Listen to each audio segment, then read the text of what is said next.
साथीहरू तपाईले कहिले यस्तो पाटे बाघलाई चाहिँ यसरी नजिकैबाट निहालेर हेर्ने मौका पाउनु भएको थियो त्यो पनि रातिको समयमा पक्कै पनि पाउनु भएको थिएन हिम्मतै हुँदैन त्यहाँसम्म पुग्नलाई हामीहरू अब यो भिडियोमा हेरेर त मेरो खुदै आफै आङ जिरिङ जिरिङ भएर आएको छ हैन सामने परे झन् के हुन्थ्यो होला बाफरे बाफरे भन्छ एउटा कहानी भन्छ नि शेर सुनाउँछ नि अगर शेर सुनाने में अच्छा मजा आता है शेर सुनने में मजा आता है शेर सुनने में मजा आता है शेर सुनाने में मजा आता है जब शेर सामने आ जाए तो भाग्ने में मजा आता है भन्छ नि सेम त्यस्तै कहानी मेरोमा हुन्थ्यो है त्यसैले गर्दा हेर्नु रातिको समयमा तपाईँ यदि कुनै वन्यजन्तु आरक्षित क्षेत्र हुँदै कहीँ जाँदै हुनुहुन्छ भने सावधान रहनु होला गाडी होस् या बाइक होस् कुनै पनि साधन लिएर तपाईँ जाँदै हुनुहुन्छ सावधानी अवश्य अपनाउनु होला किनकि बाघ यस्तो हिंस्रक प्राणी हो यसले कुनै पनि बेला समस्या पार्न सक्छ है त्यसैले सावधान हुनु होला भन्ने एउटा जन चेतनाको लागि मैले भिडियो सेयर गर्दैछु हेर्नु त कस्तो खतराको बाघ देखिया छ हेर्दा पनि आङ सिरी गर्छ पाटे बाघ कति ठुलो बाघ हो के हो त्यति माटो पनि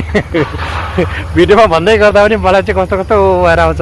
ल ठिकै छ साथीहरू जानकारी कसैलाई मन पर्दै सेयर गर्नु होला तर पनि सावधानी अवश्य अपनाउनु होला है यदि वन्यजन्तु आरक्षित क्षेत्रको ठाउँबाट तपाईँ जाँदै हुनुहुन्छ हिँड्दै हुनुहुन्छ भने एकदम केयर भएर सावधानी भएर त्यो बाटो क्रस गर्नु होला भन्दै यो भिडियो हजुरसँग सेयर गर्दैछु जानकारी कसैलाई मन परे सेयर गर्नुहोस्